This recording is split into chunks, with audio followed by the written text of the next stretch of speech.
السلام عليكم ورحمة الله وبركاته. إن الحمد لله نحمده ونستعينه ونستغفره ونعوذ بالله من شرور أنفسنا ومن سيئات أعمالنا. من يهده الله فلا مضل له ومن يضلله فلا هادي له. وأشهد أن لا إله إلا الله وحده لا شريك له وأشهد أن محمدا عبده ورسوله صلى الله تعالى عليه وعلى آله وصحبه وسلم تسليما كثيرا. أما بعد أعوذ بالله من الشيطان الرجيم وإنك لعلى خلق عظيم. الله رب العالمين সমস্ত প্রশংসা যে আল্লাহ পাক আমাদের সৃষ্টি করেছেন এবং আমাদের হেদায়েতের জন্য আল্লাহ পাক যুগে যুগে আম্বিয়া এবং রাসূলগণকে প্রেরণ করেছেন। সালাত এবং সালাম নাযিল করে নবী মুহাম্মদ রাসূলুল্লাহ সাল্লাল্লাহু আলাইহি ওয়াসাল্লামের উপর, যাকে আল্লাহ পাক রব্বুল আলামিন সর্বশেষ নবী করে দুনিয়ার মধ্যে সমস্ত মানুষের মাঝে শ্রেষ্ঠত্ব দান করে ফজিলত দিয়ে নবী রাসূলগণের শিরোমণি করে আল্লাহ পাক রব্বুল আলামিন শেষ উম্মতের জন্য, মানব জাতির জন্য আল্লাহ পাক তাকে প্রেরিত করেছেন। আজকের খুতবার বিষয়বস্তু ছিল রাসূলুল্লাহ সাল্লাল্লাহু আলাইহি সাল্লামের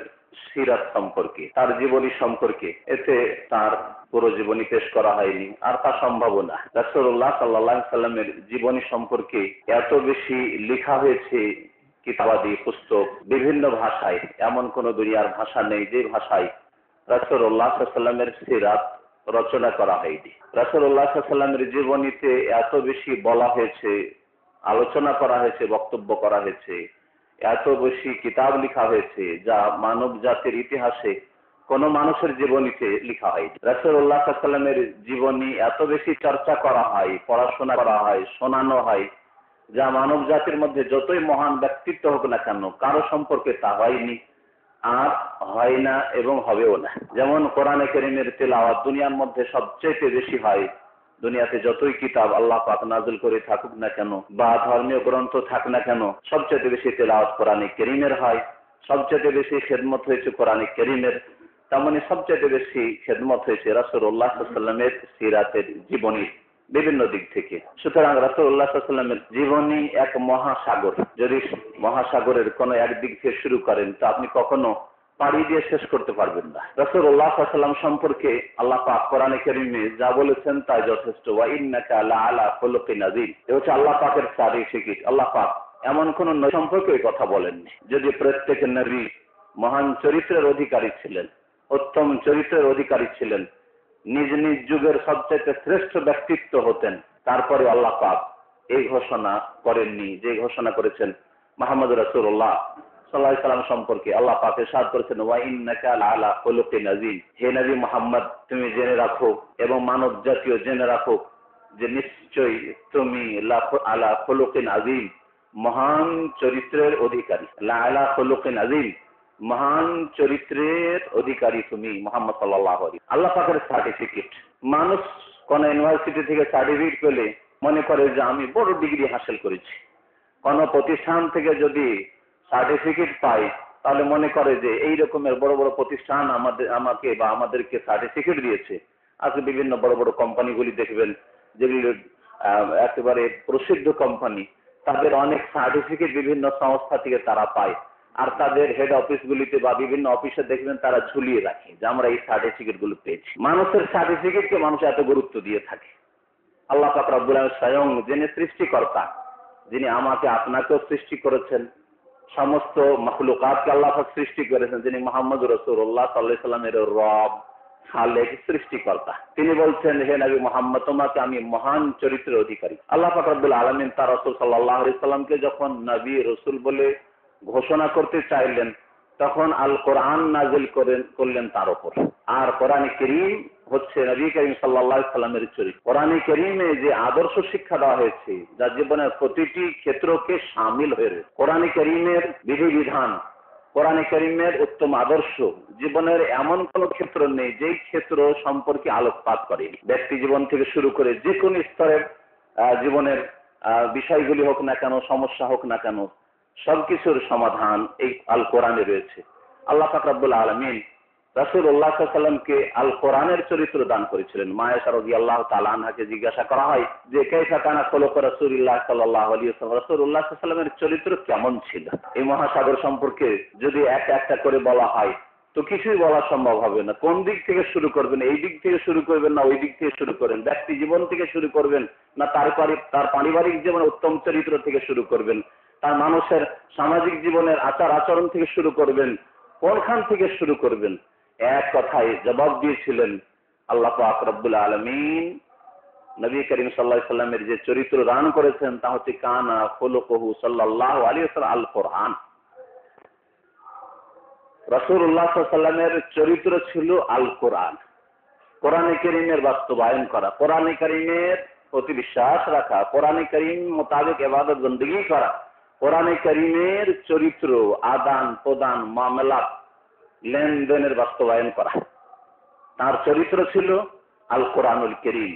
সুতরাং রাসূলুল্লাহ সাল্লাল্লাহু আলাইহি সাল্লামের চরিত্র জানার জন্য সবচেয়ে উত্তম পন্থা হচ্ছে কোরআনে কারীমের তরজমা পাঠ করা, কোরআনে কারীমের শুধু মন্ত্রের তেলাওয়াত না করা।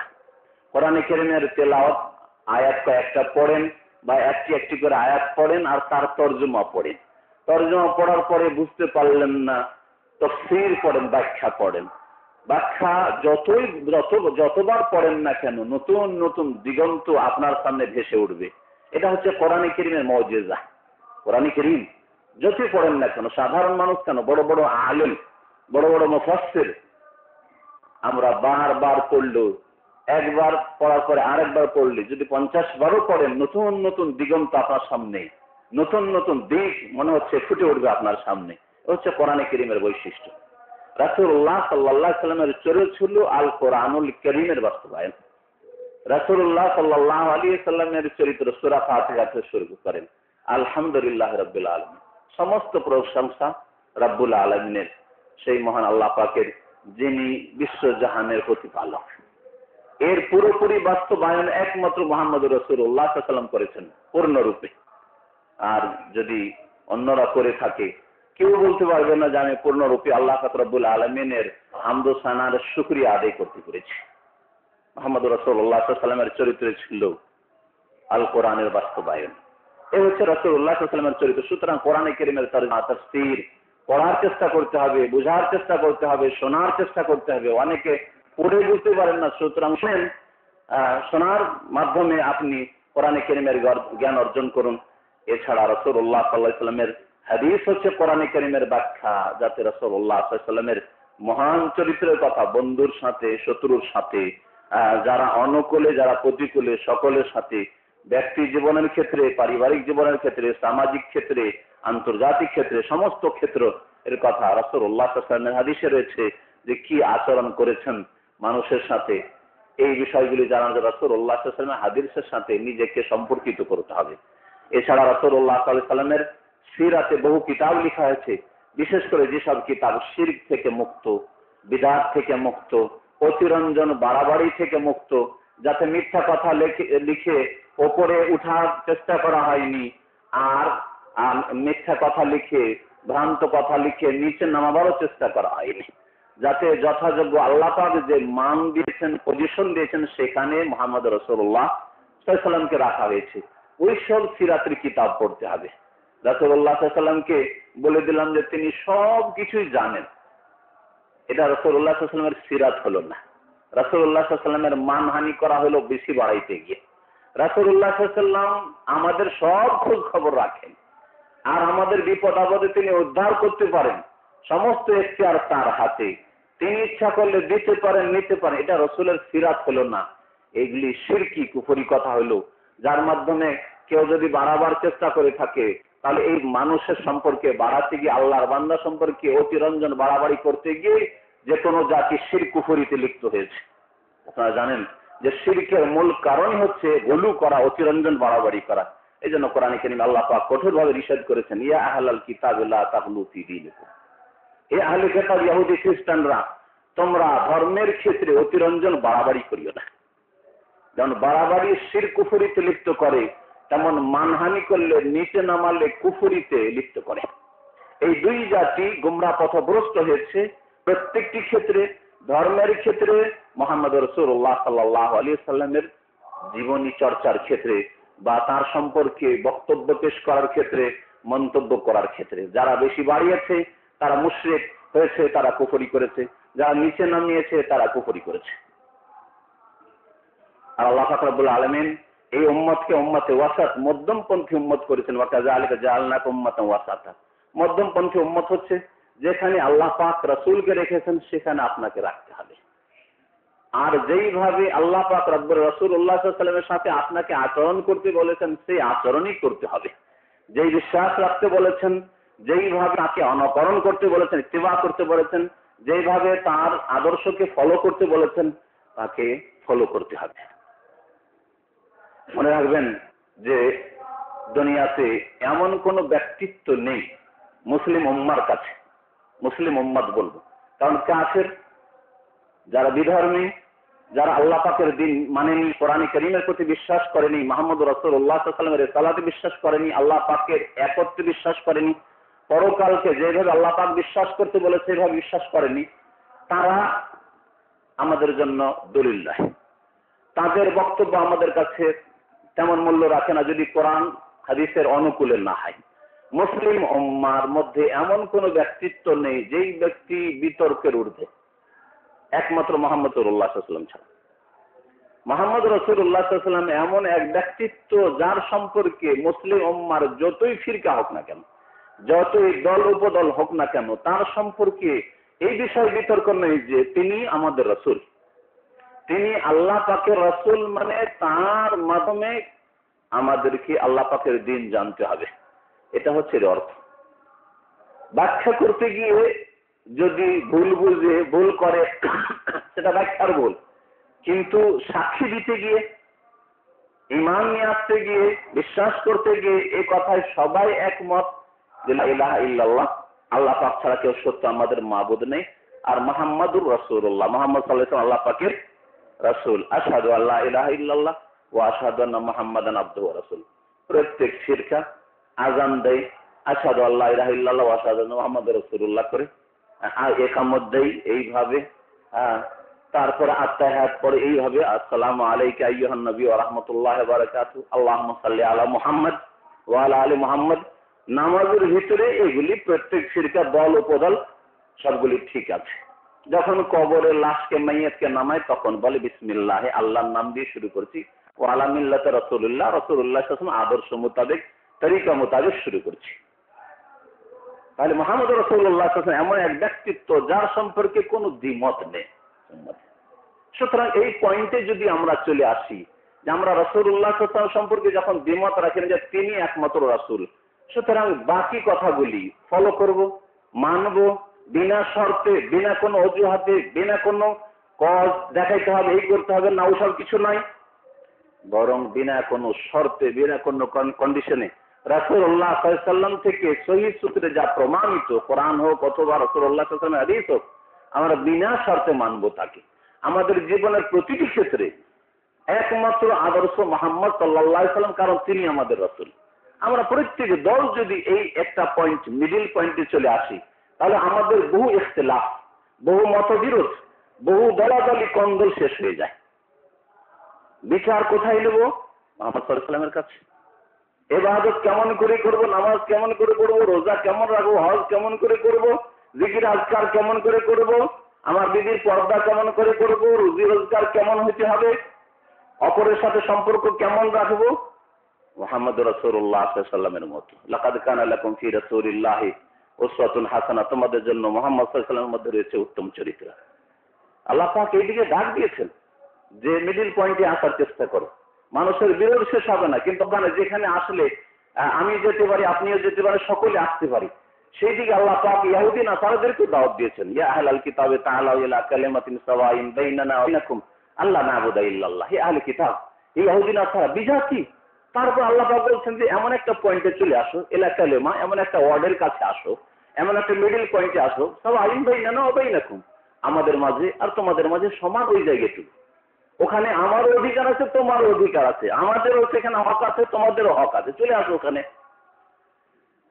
সেটা হচ্ছে আল্লাহ না'বুদা ইল্লাল্লাহ, একমাত্র ইবাদত বন্দী করবো আল্লাহ পাকের, আল্লাহ না'বুদা ইল্লাল্লাহ, লা ইলাহা ইল্লাল্লাহ না। আল্লাহ ছাড়া কারো কাছে দোয়া করবো না, আল্লাহ ছাড়া কারো কাছে ছেলে মেয়ে চাইবো না, আল্লাহ ছাড়া কারো কাছে রোগ আরোগ্য তলব করবো না, আল্লাহ ছাড়া কেউ বালা মুসিবত দূর করতে পারে এসব বিশ্বাস করবো না।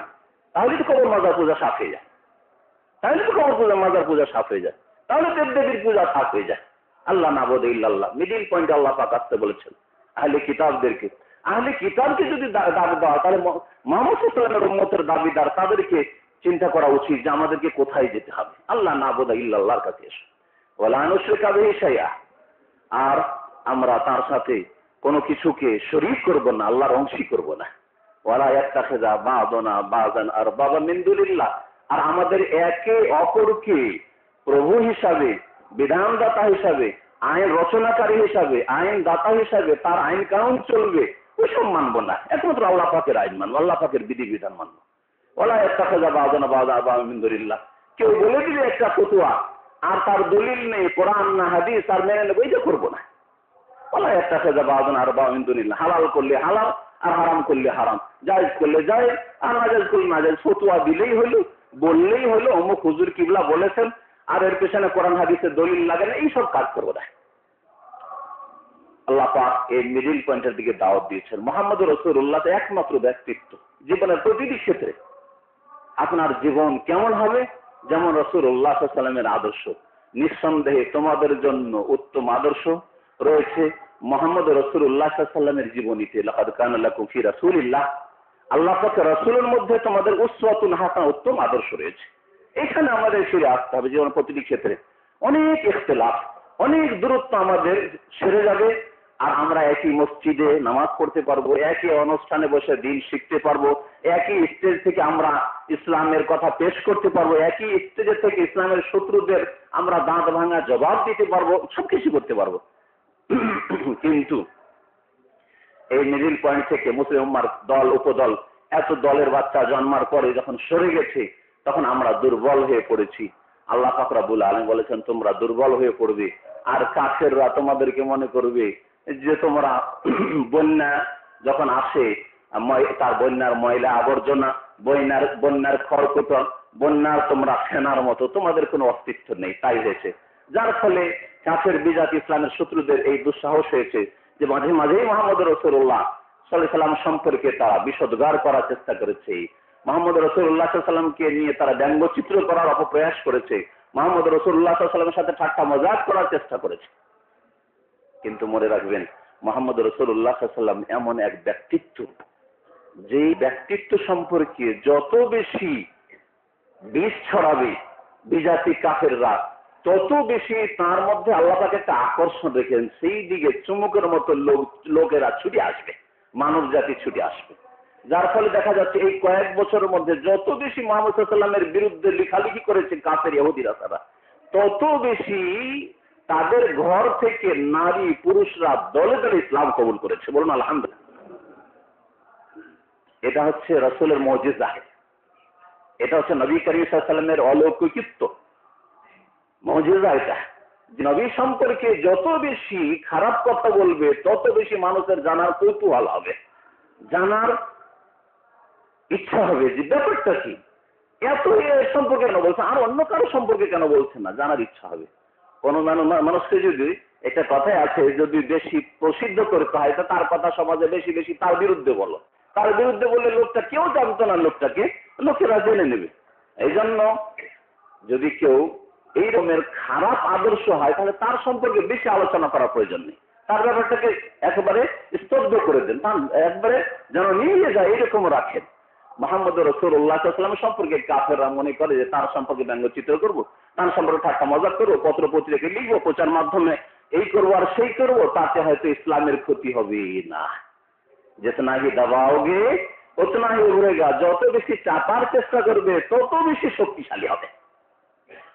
আর এর বাস্তব প্রমাণ করে জি কাফের বিজাতিরা রাসূলুল্লাহ সাল্লাল্লাহু আলাইহি ওয়াসাল্লাম সম্পর্কে লেখালেখি করায়, উল্টো পাল্টা কথা বলায়, জুলম অত্যাচার করায়, সীমা লঙ্ঘন করায়, তাদেরই ক্ষতি হয়েছে। তাদের পায়ের তলা থেকে মাটি সরে যাচ্ছে, তাদের ঘর থেকে তাদের নারীরা যে ইসলাম কবুল করছে। আজকাল পশ্চিমা দেশগুলিতে সবচেয়ে ইসলাম কবুল করছে মহিলারা, তাদের মহিলারা বাড়ি থেকে বেরিয়ে চলে আসছে যে হে আমাদের জাতিরা, তোমরা আমাদেরকে মান ইজ্জত দিলে না, আমাদের মান ইজ্জত ব্যক্তি স্বাধীনতা নারী স্বাধীনতার নামে তোমরা লুটে নিলে আমাদের ইজ্জতকে। সুতরাং এই আমাদের মান ইজ্জত যদি রক্ষা করতে হয়, তাহলে ইসলামের শান্তির ছায়াতলে আমাদেরকে আশ্রয় নিতে হবে। আমরা চললাম মুহাম্মদ রাসূলুল্লাহ সাল্লাল্লাহু আলাইহি ওয়াসাল্লামের দলে, তোমাদের সাথে থাকবো না। তাদের ঘর থেকে বেরিয়ে চলে আসছে। আল্লাহ পাক রব্বুল আলামিন যারা রাসূলুল্লাহ সাল্লাল্লাহু আলাইহি ওয়াসাল্লামের বিরুদ্ধে লিখে বলে, তাদের মধ্যে কোনো বরকত রাখেননি। আল্লাহ পাক বলছেন ইন্না শানিয়াকা হুয়াল আবতার, হে নবী মুহাম্মদ সাল্লাল্লাহু আলাইহি ওয়াসাল্লাম, তোমার যারা দুশ্মন শত্রু, শানি একা মানে দুশ্মন, তোমার দুশ্মন যারা, তোমার শত্রু যারা, হোয়াল আবতার, তারাই তো লেজ কাটা। লেজ কাটা কাকে বলে? লেজ যদি না থাকে তার মানে ওই পশুটা অসম্পূর্ণ। লেজ কাটা বলতে বলা হচ্ছে তাদের মধ্যে কোনো বরকত নেই। হ্যাঁ, তাদের কাজে, তাদের কথায়, তাদের জীবনে কোনো শান্তি নেই, অশান্তির জীবন। আজকে কি অশান্তি ভোগ করছে। হ্যাঁ, পশ্চিমা সভ্যতায় যে বিবাহ করার পরে স্বামী স্ত্রীর বিশ্বাস করতে পারে না যে এর যে কত কি আছে, আর স্ত্রী স্বামীকে বিশ্বাস করতে পারে না। কোনো শান্তি আছে? পয়সা দিয়ে শান্তি আছে? শান্তি নেই। আত্মহত্যা সবচেয়ে বেশি সে দেশে, দুর্নীতি সবচেয়ে বেশি, বেঈমানি, আত্মসাৎ সবচেয়ে বেশি। গত সপ্তাহে এক ভাই ওইসব দেশ থেকে টেলিফোন করেছে, ভাই আপনারা অনেক ভালো আছেন, 8 ঘন্টা ডিউটির পরে আরামে বসে আছেন, আমরা এখানে 24 ঘন্টায় আমাদের মেশিনের মতো ডিউটি করতে হয়, রুজি তো বরকত নেই। নারী পুরুষ স্বামী স্ত্রী দুজন ডিউটি না করলে পেটের ভাত পাই দেয়, চলে না। আমাদের যে লাইফ, এটাকে মেনটেন করতে গিয়ে স্বামী স্ত্রী সকলে ডিউটি করতে হয় কলকারখানায়, কোনো শান্তি নেই। ইন্না শানিয়াকা হুয়াল আবতার। আল্লাহ বলছেন, হে নবী শুনে রাখো, তোমার দুশ্মন না হচ্ছে লেজ কাটা। তাদের জীবনে না শান্তি আছে, না বরকত আছে, আর না তাদের এইরকম শত্রুতায় তোমার কোনো ক্ষতি হবে। আল্লাহ পাক রব্বুল আলামিন নবী করিম সাল্লাল্লাহু আলাইহি ওয়াসাল্লাম সম্পর্কে শুধু নয়, এমনকি মুমিনদের সম্পর্কে আল্লাহ বলেছেন, সত্যিকার যদি মুমিন আমি আপনি হতে পারি, আল্লাহ পাক আমাদের পক্ষ থেকে কাফির, আল্লাহর শত্রু, আল্লাহর দ্বীনের শত্রু, মুমিনের শত্রু, রাসূলের শত্রুর সাথে আল্লাহ পাক সংগ্রাম করেন। ইন্নাল্লাহ ইউদাফিউ আনিল্লাযিনা আমানু। আল্লাহ বলেন, আল্লাহ পাক রব্বুল আলামিন ডিফেন্স করেন, ইউদাফিউ ডিফেন্স করেন, আনিল্লাযিনা আমানু মুমিনদের পক্ষ থেকে। মুমিনদের পক্ষ থেকে মুমিনকে বেশি লড়াই করতে হয়। আল্লাহর রাস্তায় থাকেন, আল্লাহ পাক আপনার পক্ষ থেকে, আমার পক্ষ থেকে যদি সত্যিকার অর্থে আমরা আল্লাহর দ্বীনের খাদেম হয়ে যেতে পারি, তাহলে আল্লাহ পাক আমাদের পক্ষ থেকে দিফা করেন, ডিফেন্স করে, প্রতিরক্ষা করেন। আর রাসূল সম্পর্কে আল্লাহ খাস করে বলছেন, ইন্নাকা ফাইনাকাল মুস্তাহজিঈন। হে নবী, আমি যারা তোমার সাথে ঠাট্টা বিদ্রুপ করে, মজাক করে, ব্যঙ্গচিত্র করে আর তোমার মানহানি করার চেষ্টা করে, তাদের জন্য আমি আল্লাহ যথেষ্ট। আমি আল্লাহ যথেষ্ট। আল্লাহ পাক বলছেন যথেষ্ট। আপনার যদি কোন ফাদার, আপনার বড় নেতা যদি বলে তুমি চিন্তা করিও না, আমি তো আছি, তাহলে আপনার খুশি শেষ নাই, মনে হচ্ছে কত কি পেয়ে গেছেন আপনি।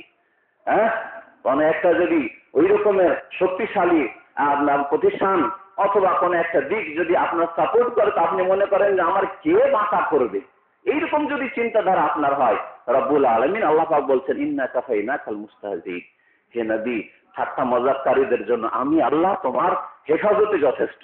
তোমার প্রতিরক্ষার জন্য, তোমার হেফাজতের জন্য, সুরক্ষার জন্য আমি আল্লাহ যথেষ্ট, তুমি চিন্তা করিও না। আল্লাহ পাক রব্বুল আলামিন যথেষ্ট হবেন ওই সব লোকদের জন্য যারা আল্লাহ পাকের নবীর মানহানি করতে চাইবে, আল্লাহ পাকের নবী সম্পর্কে মানুষকে ভুল ধারণা দেওয়ার চেষ্টা করবে। সম্মানিত ভাইরা, সুতরাং একদল যেমন আল্লাহ পাকের নবীর শত্রুতা করে তার মানহানি করার চেষ্টা করেছে, যার ফলে কুফরির ওপর তাদের কুফরি বৃদ্ধি হইতে আছে, বাড়তে আছে। আর একদল আমাদের মুসলিম সমাজে রয়েছে, ইসলামের নামে, ধর্মের নামে নবীকে বাড়াতে বাড়াতে বাড়াতে, নবী নূরের তৈরি, হ্যাঁ নবী সবকিছু জানেন, নবী সবকিছু দিতে পারেন, নবীর দরবারে গেলে খালি হাতে ফিরে আসে না, মদিনা গেলে নবীর জিকির করবা, নবীকে বেশি বেশি ডাকবা, মক্কা গেলে আল্লাহকে ডাকবা, এইসব কাল্পনিক কথা না। এগুলি মুসলিম উম্মার বাতিল ফিরকাগুলির মধ্যে এইসব শিরকি কুফরি আকীদা মওজুদ আছে। এরাও মানহানি করেছে এবং এরাও শিরক কুফরিতে লিপ্ত হয়েছে। আর হকপন্থী, মধ্যমপন্থী আল্লাহ পাক যে মর্যাদা নবীকে দিয়েছেন, উঁচু মর্যাদা সেখানে রাখবে, সেটা হচ্ছে রিসালাতের মর্যাদা, নবুয়তের মর্যাদা, সমস্ত সৃষ্টির মধ্যে মানুষের মধ্যে শ্রেষ্ঠত্ব, ফজিলতের মর্যাদা। তার সাথে সাথে মুহাম্মদ সাল্লাল্লাহু আলাইহি ওয়াসাল্লামের হাতে আল্লাহ পাকের কোনো ক্ষমতা নেই, উলুহিয়াতের ক্ষমতা, আল্লাহ পাক রব্বুল আলামিনের হাতে খোদাই ক্ষমতা, এরকম কোনো ক্ষমতা নেই, বরং এসব ক্ষমতা একমাত্র আল্লাহ পাকের হাতে। তাই নবী করিম সাল্লাল্লাহু আলাইহি ওয়াসাল্লাম রাসূল হওয়ার সাথে, নবী হওয়ার সাথে সাথে আবদুহু, আবদুহু মানে কি? হ্যাঁ, কার বান্দা? তার বান্দা, আল্লাহ পাকের বান্দা। বান্দা মানে কি? গোলাম, দাস। আমি আল্লাহ পাকের বান্দা, আপনারা সকলে আল্লাহ পাকের বান্দা। হ্যাঁ, আম্বিয়া রাসূলগণ আল্লাহ পাকের বান্দা, শেষ নবী মুহাম্মদ সাল্লাল্লাহু আলাইহি ওয়াসাল্লাম আল্লাহ পাকের বান্দা। পার্থক্য বান্দার মধ্যে পার্থক্য আছে। একই কোম্পানিতে অনেক ওয়ার্কার আছেন, সবগুলি একই রকম নাকি? হ্যাঁ, সবগুলি একই রকম। যখন এই ওয়ার্কার সবগুলিতে একই রকমের মোটামুটি, তাতেও যখন একরকম না, কেউ হচ্ছে একেবারে আইডিয়াল, হ্যাঁ এই সবচেয়ে ভালো ওয়ার্কার, এ হচ্ছে 2 নম্বর ওয়ার্কার, এ হচ্ছে 3 নম্বর সিরিয়াল ওয়ার্কার, আর এগুলো হচ্ছে তাবান বেকার ওয়ার্কার, এইরকম যদি থাকে, ওই রকমই এই উম্মতের প্রত্যেকে আল্লাহ পাকের বান্দা। হ্যাঁ, কেউ ফুল অনুগত, কেউ কিছু কম অনুগত, কেউ কিছু কম অনুগত, কিছু অবাধ্য, অধিকাংশ ক্ষেত্রে অবাধ্য। এমনকি আল্লাহ পাক কাফের, বেদিন, বিধর্মী, তারাও আল্লাহ পাকের সৃষ্টি হিসেবে তাদেরকে আল্লাহ পাক আম বান্দা, আল্লাহ পাকের সৃষ্টি হিসেবে বান্দা বলে আখ্যায়িত করেছে। মুহাম্মদ রাসূলুল্লাহ সবচেয়ে শ্রেষ্ঠ বান্দা, ফুল আল্লাহ পাকের অনুগত বান্দা। আল্লাহ পাক রব্বুল আলামিন তাকে সমস্ত বান্দার মধ্যে শ্রেষ্ঠত্ব দান করেছেন। তারপরে আল্লাহ পাকের গোলাম, গোলাম মালিকের পার্টনার হয় না। যে ওয়ার্কার থাকে কোম্পানি, সে মালিকের কখনো পার্টনার হয় না, মালিকের শরীক হয় না। তেমনি রব্বুল আলামিনের কোন কাজে মুহাম্মদ সাল্লাল্লাহু আলাইহি ওয়াসাল্লাম শরীক না। এই জন্য কোরআনে কারীমে আল্লাহ পাক ইরশাদ করেছেন, হে নবী তুমি বলে কুল্লা আমলিকু লাকুম দাররা ওয়ালা রাশাদ, হে নবী তুমি মানুষকে জানিয়ে দাও যে তোমাদের লাভও করে দিতে পারি না, আর তোমাদের ক্ষতিও আমি করতে পারি না। তোমাদের লাভ লোকসানের মালিক একমাত্র আল্লাহ। মানুষের ক্ষেত্রে, অন্যদের ক্ষেত্রে আল্লাহ পাক এই বয়ান, এই বিবৃতি দিতে বলছেন নবীকে। নিজের ক্ষেত্রে এমনকি অনেক সময় হয় যে আপনার আমি লাভ করে দিতে পারবো না, আর ক্ষতিও করতে পারবো না, কিন্তু আমার লাভ লোকসান অনেকটা আমি দেখতে পারি। ব্যক্তি জীবন আমি আমার লাভ বুঝতে পারি, আর লাভবান হইতে পারি, আর আমি আমার ক্ষতিকে এড়াইতে পারি, ক্ষতি থেকে বাঁচতে পারি। সেই ক্ষেত্রে আল্লাহ পাক বলছেন যে হে নবী তুমি বলে দাও সূরা জিন, কুল্লা আমলিকু লিনাফসি, ওটা ছিল সূরা জিন, আর এটা হচ্ছে কুল্লা আমলিকু লিনাফসি দাররা ওয়ালা নাফা ইল্লা মাশাআল্লাহ। আল্লাহ পাক আরেকটা আয়াতে বলছেন, হে নবী তুমি বলে দাও আমি লিনাফসি, আমার ক্ষেত্রেও না লাভের মালিক না লোকসানের মালিক। আমি আমার লাভও করে দিতে পারি না, আর আমি ক্ষতিও করতে পারি না। আমার যদি দাঁত ভাঙা, দাঁত শহীদ হওয়া ওহুদে থাকে, আমি বাঁচতে পারবো না, ওটা আল্লাহর পক্ষ থেকে। আমার যদি তায়েফে গিয়ে সেখান থেকে ক্ষতিগ্রস্ত হয়ে ফিরে আসা থাকে, আল্লাহ লিখে রাখে, আল্লাহ পাক ফয়সালা করে, তাহলে আমার ক্ষেত্রে আমি এই লোকসান থেকে, ক্ষতি থেকে বাঁচতে পারবো না। লাভের মালিক আমি নই, আর ক্ষতিরও মালিক আমি নই, নিজের ক্ষেত্রেও নয়, আর অপরের ক্ষেত্রে নয়। আল্লাহ পাক কোরআনে এত স্পষ্ট ঘোষণা করেছে। সম্মানিত ভাইরা, মুসলিম সমাজে যারা মোটামুটি মনে করেন যে আমরা আল্লাহ পাকের প্রতি বিশ্বাসী, রাসূলের প্রতি বিশ্বাসী, তাদের জন্য একটা বক্তব্য, সেটা হচ্ছে যে রাসূলুল্লাহ সাল্লাল্লাহু আলাইহি সাল্লামের সম্পর্কে আপনার সাহায্য করা, যেমন কাফের শত্রুতা করছে, আপনার সাহায্য করা হচ্ছে যে রাসূলুল্লাহ সাল্লাল্লাহু আলাইহি সাল্লামের আপনি অনুসরণ করবেন, রাসূলুল্লাহ সাল্লাল্লাহু আলাইহি সাল্লামকে মেনে চলবেন, রাসূলুল্লাহ সাল্লাল্লাহু আলাইহি সাল্লামের কদমে কদমে আপনি তার অনুসরণ করবেন, ইত্তিবা করবেন। যে ইত্তিবার কথা, অনুসরণের কথা আল্লাহ পাক বলেছেন, বলেন কুনতুম তুহিব্বুনাল্লাহ ফাত্তাবিউনি, আমার অনুসরণ করো।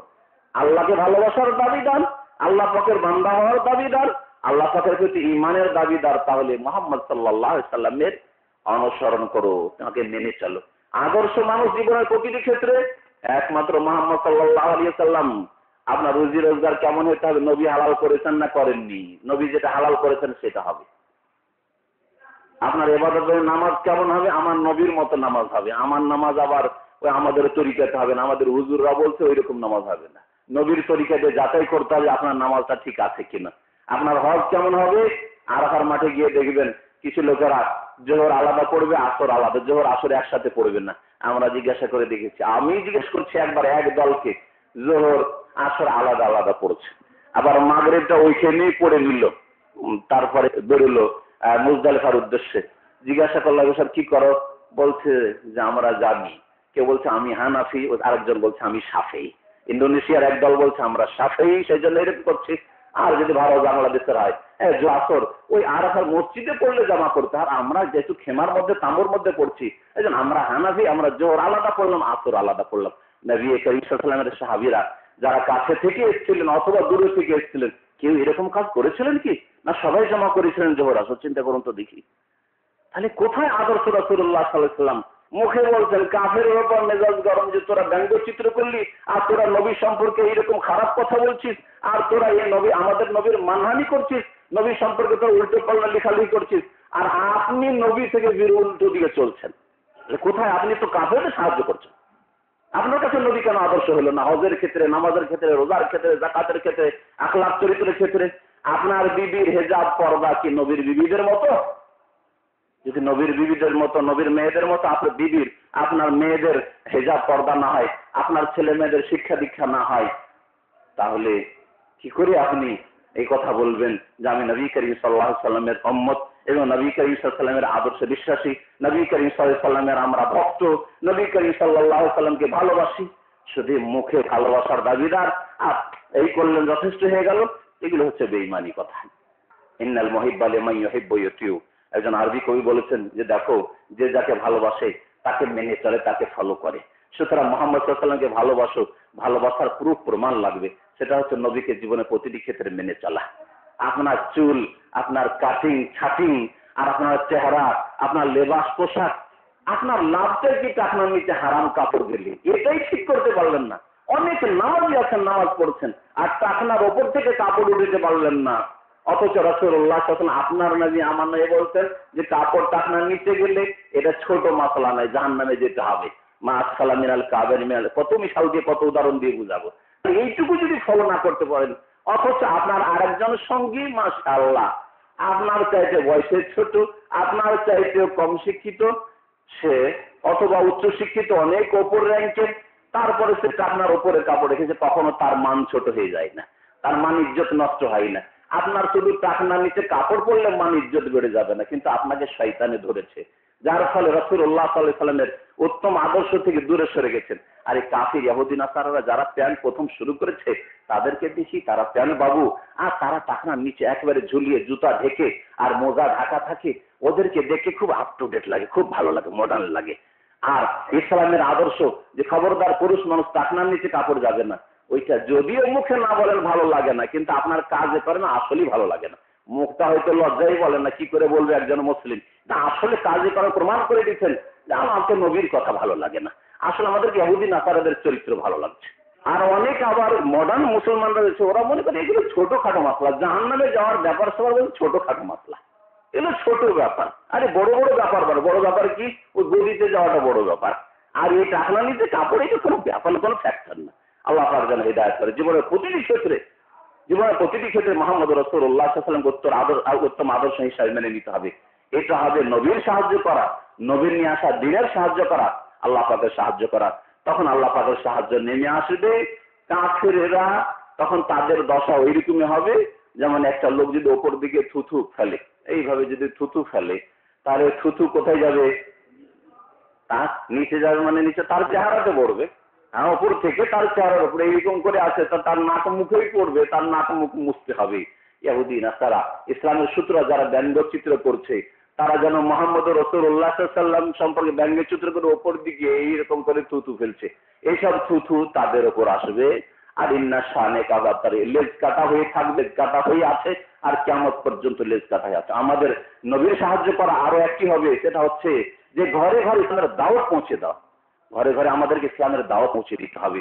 আর সেই দিন আমাদেরকে দ্রুত বাস্তবে নিয়ে আসার চেষ্টা করতে হবে, যেদিন প্রত্যেকটি ঘরে, পৃথিবীর কোনো ঘর বাড়ি বাকি থাকবে না যেখানে ইসলামের কালেমা লা ইলাহা ইল্লাল্লাহ আর মুহাম্মদুর রাসূলুল্লাহ পৌঁছিবে না।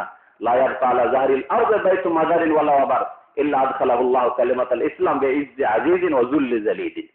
পৃথিবীর বুকে এমন একটি বাড়িও থাকবে না যেখানে ইসলামের স্লোগান আসবে না, যেখানে লা ইলাহা ইল্লাল্লাহর কথা বলা হবে না, মুহাম্মদুর রাসূলুল্লাহর কথা বলা হবে না, কোরআনের কথা বলা হবে না, এমন কোনো বাড়ি থাকবে না।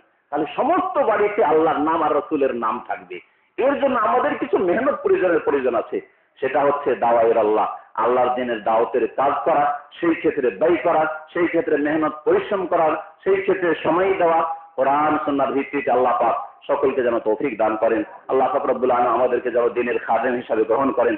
সুবহান রাব্বিকা রাব্বিল ইজ্জাতি আম্মা ইয়াসিফুন ওয়া সালামুন আলাল মুরসালিন আলহামদুলিল্লাহি রাব্বিল আলামিন। আমাদের এখনই কিছুক্ষণ পরে মদিনা থেকে মেহমান আছেন শেখ কাজী জাহির সাহেব, মদিনার দায়ী, তার বক্তব্য হবে মূল্যবান ইসলামিক সেন্টারে, সুতরাং আপনারা সেখানে আমন্ত্রিত। আশা করি কিছুক্ষণের মধ্যে আপনারা সেখানে হাজির হয়ে যাবেন। আর আমাদের আরেক মেহমান আছেন শেখ ইরফান মাদানী, তারও হয়তো কিছু বক্তব্য হবে সময় থাকলে, তো সেখানে আশা করি আজকে আপনারা আসবেন আসর পর্যন্ত।